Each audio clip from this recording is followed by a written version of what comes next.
Aloha, this is Sherry Bracken with Big Island News Center. I'm here with Dan Meisensall, who's the spokesman for the State Department of Transportation. We're at Kealakehe High School, where Dan and his team are going to present an update on the Queen Kaumanu Highway Widening Project, Phase 2. Aloha, Dan. Aloha. Thank you for having me. Well, thanks for spending the time. Could you give us a basic idea of what is going to happen in the Phase 2 widening project? Well, basically, just like Phase 1, we're going to be widening the highway, in this particular case from the airport all the way to Kealakehe Parkway. Okay, and widening from the current 2 lanes to? 4 lanes, yes, to 4 lanes. And there'll also be a medium and, of course, shoulders on the road, just as there are now, about 10-foot wide shoulders.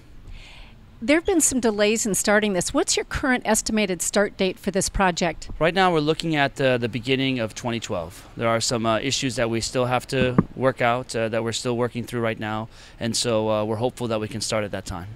When you say the beginning of 2012, could you narrow it down further? I can't. You know, we're hoping January, February. We're just absolutely hoping January. You know, we're working to get this project started as soon as possible, and we have been since its inception. Unfortunately, there's a lot of hurdles to clear before we can actually start breaking ground. What are the current items that are delaying the start of this project? Well, right now there are some issues with some archaeological sites that we have to resolve. Some Native Hawaiian organizations came forward and they had some concerns, and legitimate concerns, and so the Federal Highways and the State Department of Transportation, we have to make sure that this is all taken care of and everyone's concerns are satisfied before we can continue with the project. Once the project starts, what's the estimated completion date? How long for the construction? We're looking at about 24 months, about 2 years. Hopefully it can finish a little earlier.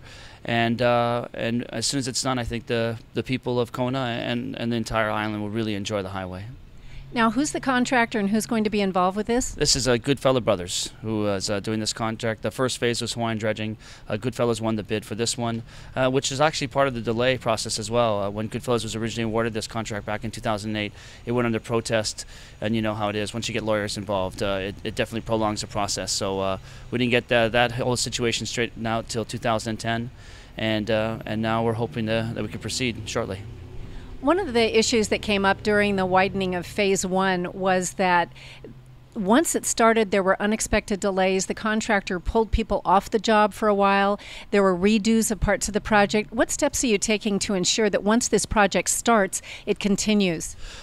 Well, you know, we can't really guess what's going to happen once they start the project. You never know what is going to happen, unfortunately. And so what we have in all of our contracts is something called liquidated damages. So the contractor has a certain amount of time to finish the job, and once they go over that time, they have to start paying us basically a fine for every day that they go over. Now, the reality of the situation is, if it rains for 2 weeks, if something unexpected is discovered during the project, if there turns out to be a design delay that might have nothing to do with the contractor, you know, those things are taken into account too, and there's change orders, and it's just unfortunately the nature of the beast. And so, we hope to minimize those things, but once again, if the contractor does not fulfill his obligation, then he will be penalized. And but that's usually pretty rare, and the state's worked with Goodfellows quite a bit. They're a very good company, and so we're hoping that this gets started and gets finished when we want it to finish, which is as soon as possible. Now, I know that this administration and you personally were not involved in Phase 1, but is the contract procedure for Phase 2 different from Phase 1? Did they have the same kind of issues, liquidated damages? Yes, they did. They did, but that particular contract, there was a lot of problems that they faced, and so a lot of it was not the contractor's fault. Whether there were weather delays, whether there were design changes, whether it was what they came across while they were doing the work, and so I can't really speak to that. But once again, we're confident. Goodfellows knows exactly what's going to do, and we learned a lot from that first phase. There were a lot of mistakes that were made that won't be repeated again, and that's all we can do is to try to get better as a department. And but the reality is that these types of things really take a long time, especially when you're dealing with all kinds of different issues. We had to negotiate things with the National Park Service. We had to complete an EIS a long time ago, and there are things that we had to go back and readdress because, sometimes the standards change. The standards that were set in place back in the early or late 1990s, they're different now. And so when we had to go and redo some things, and we discovered some other problems. So we'll just continue to try to work through the process, and we'll get this road built. Will Queen Kaumano Highway be shut down at any time during the process of this construction work? No, there'll always be lanes open. We'll always make sure. You know, every now and then there might be some sort of temporary closures. They're moving something here and there, but that should be very rare and very short. And especially the first phase of the project, a lot of the work's going to be done on the side of the road because once again we're expanding the road. So I think hopefully we'll minimize the impact, and Goodfellow has a really good plan to do that. What's the total cost of this construction project, Phase 2? Right now we're looking at about $76 million. Unfortunately, this process has been delayed longer than we'd like, and so we might incur some more costs, but they shouldn't be too much. And the project's completely funded, 80% by the federal government, 20% by the state, and once again, we just hope to get this thing built as soon as possible.